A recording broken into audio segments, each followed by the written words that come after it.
Hello tout le monde, je suis Husna. Cardamome, c'est mon podcast. J'y exprime une voix, parfois plusieurs, sur la vie intime et affective, la féminité, la santé, la société et même la spiritualité. Ici, on parle de ce que les médecines traditionnelles savent et ce que la science commence à nommer, entre autres. Pour moi, ce sont des choses qui ne se séparent pas. Alors, on ne les sépare pas. Et aujourd'hui, on va continuer cette fameuse série Au cœur du vivant. On est au 4e épisode. J'espère qu'on est bon, bien installé. C'est parti.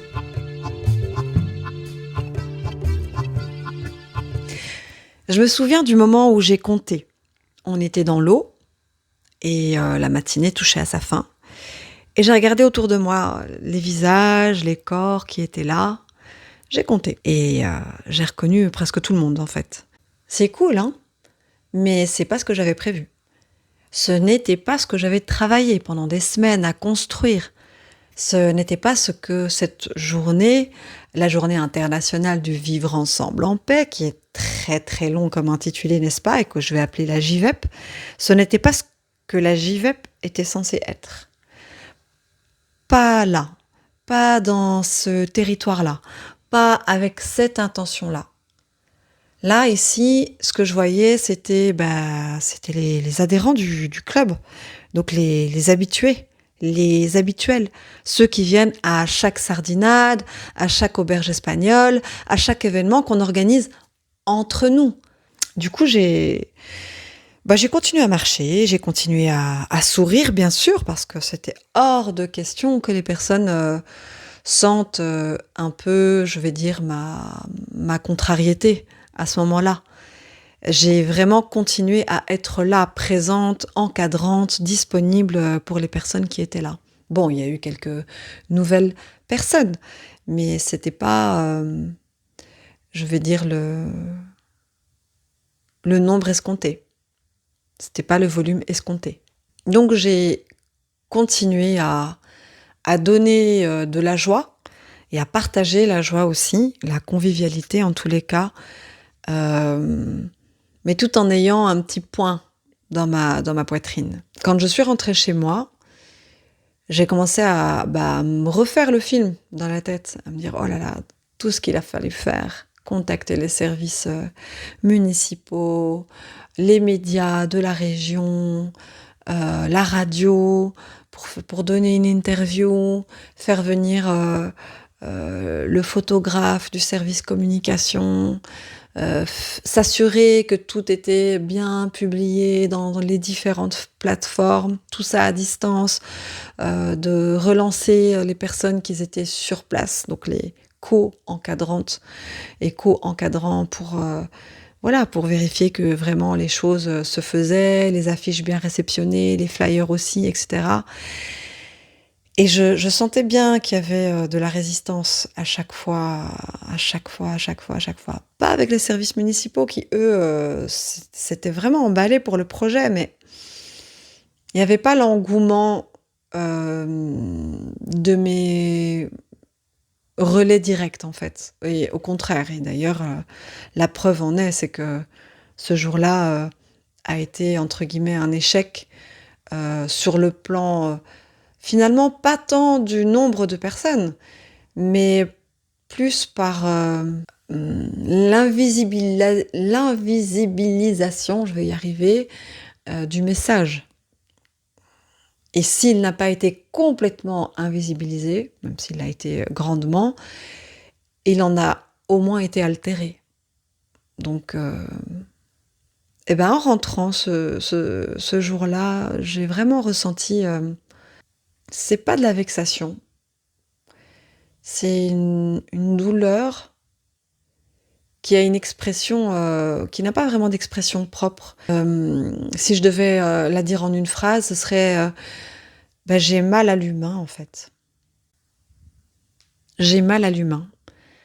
Je sais pas si ça t'a déjà fait ça, toi, mais ouais, j'ai mal à l'humain. Moi, ça me l'a fait, quelques fois dans ma vie et j'ai envie de prendre le temps de dire ce que cette phrase contient pour moi parce qu'elle ne veut pas dire, peut-être, ce qu'elle semble dire à la première lecture. Hem, je suis pas, au travers d'elle, en train de dire que les gens sont mauvais. Hem et c'est pas ce qu'elle veut dire. Elle ne veut pas dire non plus que j'ai abandonné l'idée du vivre ensemble. Bah non, parce que je suis trop têtue. On lâche rien! Donc non, non, je suis trop têtue et puis ça m'anime trop. Donc oui, elle ne veut pas non plus dire que je suis déçue de l'humanité en général, vous voyez cette déception-là, c'est un luxe, je dirais que je ne me permets même pas. Donc c'est pas une partie, blasée, vexée qui s'exprime, en disant, cette phrase ou une partie de détresse. Même si il est arrivé, dans ma vie, bien entendu, à certains moments où j'étais moins outillée de ressentir de la détresse au travers, de cette douleur-là. Ce «j'ai mal à l'humain». Mais là, aujourd'hui, Dieu merci, c'est loin derrière moi. Pour moi, elle veut dire quelque chose de plus précis. Cette phrase de «j'ai mal à l'humain», elle veut dire que j'avais investi de l'énergie, du temps, de l'attention, mais surtout, surtout, surtout de l'amour et l'amour avec une majuscule, dans quelque chose qui visait à créer du contact entre des gens qui ne se rencontrent pas et pour qui, je dirais, tout est fait, actuellement dans nos sociétés pour que ça continue à ne pas se rencontrer. Et les dispositifs sont nombreux, ils sont volumineux, ils sont prépondérants, que ce soit par les médias, par les outils digitaux, par, le narratif, politique, de guerre entre autres, identitaire, de repli. Tout est fait pour que cette rencontre n'ait pas lieu, que ce contact n'ait pas lieu. Et c'est ce qui s'est passé. Il n'a pas vraiment eu lieu, ce jour-là. En évaluation de projet, on fait une distinction entre le résultat et l'impact. Le résultat, c'est ce qui a été fait. L'impact, c'est le changement réel produit sur, la situation donnée qui là, en l'occurrence, était, un événement et sur les personnes évidemment. Et ce matin-là, le résultat était là. L'événement avait eu lieu, des gens étaient dans l'eau, une journée, mondiale avait été portée, dans ce territoire, mais l'impact visé, le mélange, la rencontre entre des gens qui ne se croisent pas d'habitude, cet impact-là n'avait pas eu lieu.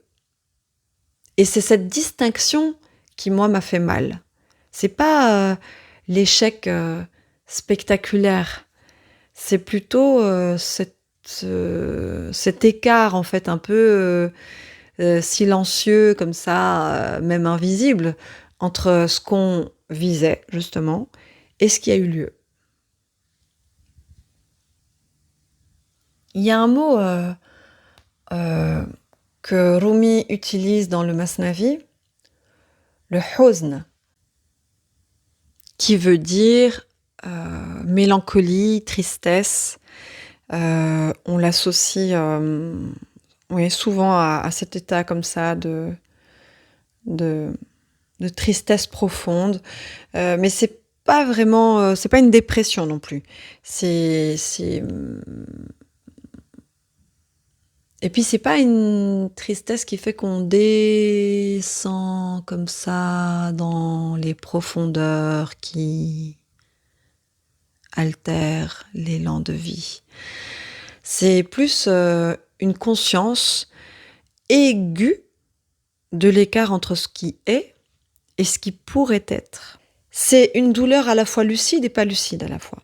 Parce que, elle est lucide sur, ce qui pourrait être, mais ça ne l'est pas. Donc, elle vient de là d'ailleurs, cette douleur. Ce que je veux dire, c'est que ce n'est pas une douleur, aveugle, ou désespérée. C'est vraiment plus lucide sur le potentiel, lucide sur le possible. Et je pense que ce soir-là, j'avais le huzn. Et c'est très drôle parce que moi, mon prénom en arabe, c'est Hosna. C'est comme ça que je me présente sur le podcast. En général, les gens en français, on m'appelle Ousna. En Belgique, il arrive que des personnes néerlandophones, du fait de leur langue et de leur phonétique, m'appellent Ouzna. Voilà, en Turquie, j'ai déjà entendu Husne, où je le dis pas très très correctement, mais voilà, il y a des variantes comme ça et c'est tout à fait ok. Mais Husna et Huzn, bon, avoue que c'est proche quoi. C'est pas nécessairement la même racine, je veux dire étymologique, mais on entend dans la consonance, la mélodie que Huzn et Husna, même moi je m'en mêle les pinceaux en le prononçant, c'est proche quoi. Et c'est vrai que particulièrement, je pense être une personne qui connaît cette douleur de la mélancolie. D'ailleurs, je suis même en train d'en parler là, d'avoir mal à l'humain en fait, mal que l'autre ait oublié ce qui nous relie et qui est inscrit dans son ADN comme le mien en fait. C'est ça le huzn. Et moi je m'appelle Hosna. Ça m'est arrivé à de nombreuses reprises de contacter en tous les cas cet état. Et c'est vrai que dans la tradition soufie, en parlant d'état, eh bien, on considère que ce n'est pas un état à fuir, en fait. C'est effectivement un état à traverser, parce qu'il contient quelque chose d'essentiel. Il contient déjà la preuve qu'on tient encore à quelque chose, et que ça nous verticalise. On n'est pas devenu indifférent. Scott Peck, dans son livre Le chemin le moins fréquenté, je crois que c'est un des premiers livres que j'ai lu qu'on va catégoriser comme issu du développement personnel. Je me suis déjà exprimée sur le sujet du développement personnel sur les réseaux, mais c'est vrai que ça mériterait bien un épisode, tiens. Parce que j'ai eu un parcours important dans ces milieux-là. J'en parle d'ailleurs dans ma conférence gesticulée. Voilà, je parle un petit peu de cette illusion du développement personnel, mais bon, je vais pas ouvrir la parenthèse ici. En tous les cas, tout ça pour dire que Scott Peck, dans son livre Le chemin le moins fréquenté, qui, je dirais, est issu du développement personnel, mais qui reste quand même au-dessus de la mêlée, hein. Vraiment, vraiment, parce que ce sont les écrits d'un psychothérapeute qui a plus, dans ce livre-là, à ce moment-là, qui a plus de 20 ans d'expérience professionnelle, avec beaucoup, beaucoup, beaucoup d'exemples, de moments dans ces séances, avec des personnes, avec des problématiques différentes, mais aussi une grande capacité de remise en question lui-même. Ça, c'est quand même très, très, très, très intéressant. Et puis voilà, avec beaucoup, beaucoup d'humanité comme ça, il pose un regard sur et son travail, et l'humain, et la relation d'aide. Enfin voilà, c'est intéressant. Et dans ce livre-là, il parle de cette force d'entropie, en fait, qui nous tire vers le bas. Et qui aujourd'hui est actionnée par différents dispositifs que j'énonçais très rapidement tout à l'heure. En tout cas, je l'abordais. Voilà, il y a cette force d'entropie comme ça, de gravité, mais au-delà du physique, c'est une force de gravité presque spirituelle, presque psychique. C'est voilà, ce familiariser, s'habituer à ce qui, à l'innommable quoi, à la peine, à la barbarie, à l'injustice. C'est comme si ça vient endormir quelque chose de nous et ça nous met à plat. Et l'endroit du huzn, c'est l'endroit où on n'est pas à plat, malgré cette douleur. La tradition soufie parle aussi de bast et de qabd, de la dilatation et la contraction. Et c'est deux états qui s'alternent comme une loi physique, scientifique en fait. Et sur la voie du cheminement, c'est ce qui se passe. Il va y avoir des moments comme ça de grande ouverture, de grande légèreté, et puis le qabd, le resserrement, l'obscurité, le sentiment que quelque chose s'est fermé en fait. Les maîtres enseignent que les deux sont nécessaires, que le qabd n'est pas un échec spirituel. À l'image de la respiration, où il y a un moment expansif et puis il y a un moment où c'est à l'inverse, rétroactif, contractif, je ne sais pas si je pourrais dire ça comme ça. Ouais. En tout cas, il y a un élément qui s'ouvre et puis à un moment, un élément qui se contracte. Et c'est le même élément. C'est le cœur, en fait. Donc, même si ce qabd, ce resserrement, cette obscurité, ce sentiment que quelque chose s'est fermé arrive, eh bien, c'est OK. Parce que ça relève d'une loi, du vivant qui opère. Les maîtres enseignent que les deux sont nécessaires, que le qabd n'est pas un échec spirituel, que la contraction prépare quelque chose que la dilatation seule ne peut pas produire. Et ce soir-là, j'étais dans le qabd. Et je savais, pas confortablement, hein, clairement, mais je savais que ça ne durerait pas. Et ça rejoint cette loi dans le bouddhisme qui est fondamentale. C'est l'impermanence des choses qu'on retrouve effectivement dans cette notion de qabd et de bast dans le soufisme, dans le tasawwuf. Et là, j'aimerais bien prendre un petit temps pour aborder ce que ça fait physiologiquement en fait à ce moment-là. Lors des épisodes précédents, je parlais de Bessel van der Kolk, ce psychiatre néerlandais, et qui parlait de système nerveux et aussi de mécanismes similaires entre la peur d'un prédateur, donc la sidération face à un prédateur ou la sidération face à des contextes sociaux comme ça qui viennent réactiver les mêmes mécanismes très archaïques comme ça. Et il y a Peter Levine aussi qui a documenté ce que le corps fait quand un investissement émotionnel fort ne trouve pas le résultat attendu.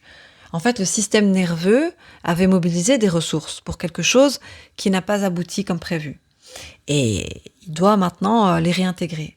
Et c'est vrai que quand ça se reproduit comme ça systématiquement, c'est physiquement fatigant. Pas parce qu'on est fragile, mais parce que vraiment on a investi. Et c'est ce qui explique aussi cette notion de pénibilité du travail que j'abordais dans les épisodes précédents. Il y a des gens pour qui la nature de leur travail même fait qu'ils sont dans un épuisement permanent. Je pense aux personnes qui travaillent durant la nuit, les gens qui travaillent avec les monte-charges, les travails comme ça qui sont très physiques, les aides-soignantes qui doivent porter des corps pour les laver, etc. Et souvent, on est malheureusement dans une société où on ne garantit pas les bonnes conditions pour une bonne production. On est dans cette logique comme ça d'extraction. Et voilà, faut pas s'étonner que le système nerveux soit en rade, que les corps soient en rade, que les gens fassent des burn-out, qu'ils n'aient plus envie de travailler. Et je parle de pénibilité sur le plan physique, mais franchement, il y a aussi de nombreux secteurs, de nombreux milieux où il n'y a pas cette pénibilité physique, mais du fait de manager les gens de façon toxique, eh bien, ça va répondre de la même façon au niveau du système nerveux central, en fait. On va se trouver comme ça en orthosympathique tout le temps, tout le temps, tout le temps, dans la réponse du stress, dans la réponse au stress. Et bien, en fait, on s'épuise. Et rappelle-toi, j'avais parlé d'Ojas, la notion d'Ojas en Ayurveda, lors du dernier épisode. Les événements qui mobilisent Ojas. Donc, pour rappel, l'Ojas, c'est vraiment cette substance subtile qui est à la source de ta vitalité. Si cet Ojas se mobilise sans cesse, sans se renouveler, ça va laisser une fatigue particulière. Et ce n'est pas que de la fatigue musculaire ou physiologique, c'est même une fatigue de l'être, une fatigue de l'essence, une fatigue de l'aspiration, une fatigue qui fait que cette fameuse verticalité, elle n'est plus possible. La force d'entropie, elle va s'imposer. C'est une fatigue qui va demander du repos, bien sûr, du silence, surtout, et au-delà de tout, de la douceur envers soi-même, ce qui n'est pas simple, mais de la douceur envers soi-même. Alors, pourquoi tout ce récit-là, en fait? D'une part, ce que je voudrais te partager au travers de cette expérience qui est toute récente, mais en fait, j'en ai à l'appel, en fait, c'était comme ça. J'en ai à l'appel des situations où j'ai une volonté d'aller dans un sens de cette verticalité, justement, de m'élever, mais pas seule, parce que je suis très très animée par le fait de s'élever ensemble, en fait. Pas dans un esprit d'ingérence, mais dans un esprit de proposition, d'invitation. Et si c'est pas ok, il suffit de dire non. Mais la réalité, moi, m'a montré que les gens ne sont pas toujours dans cette capacité de dire non. Et nous-mêmes, moi en l'occurrence, je n'ai pas toujours su discerner quand un oui voulait dire non, en fait.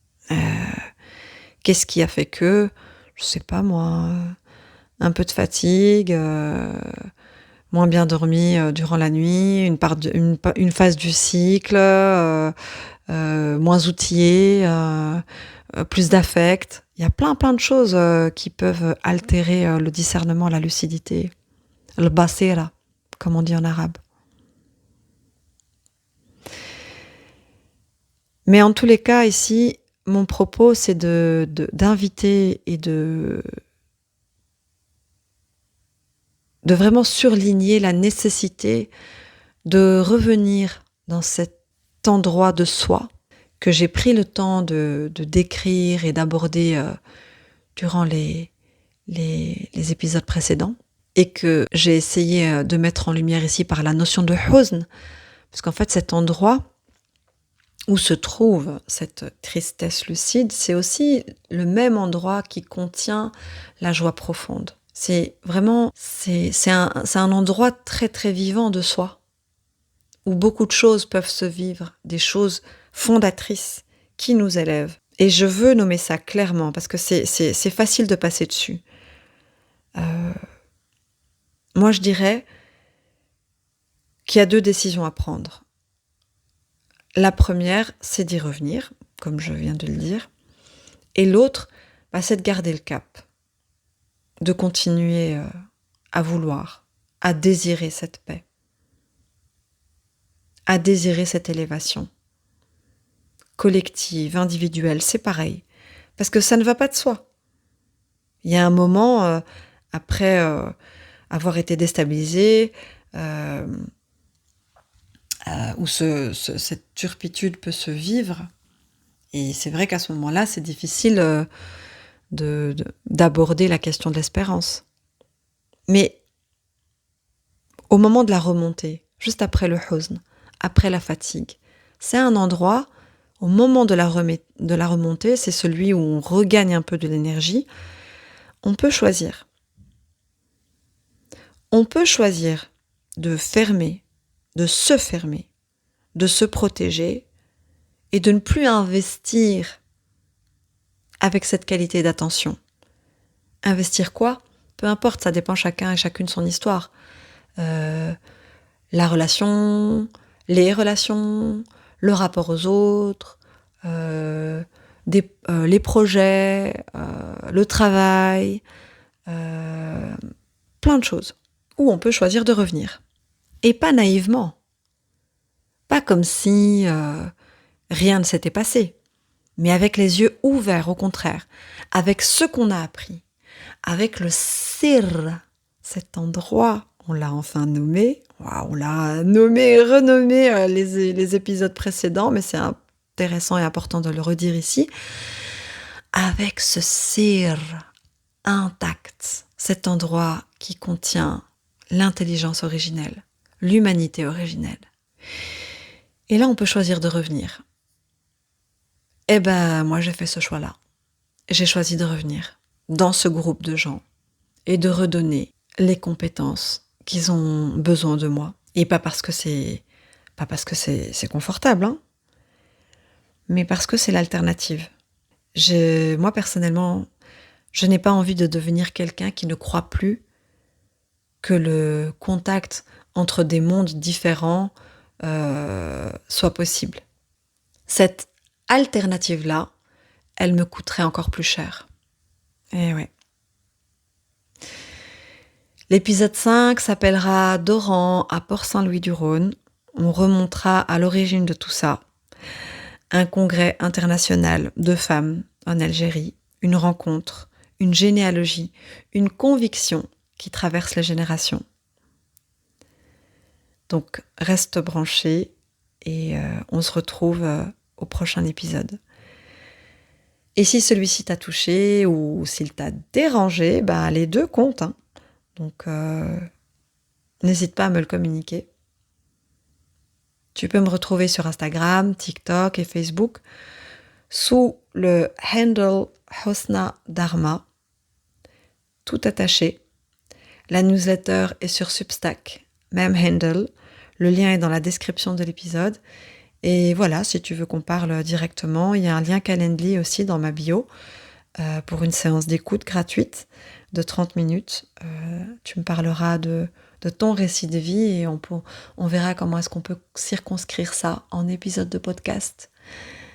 À très bientôt. Ciao, ciao.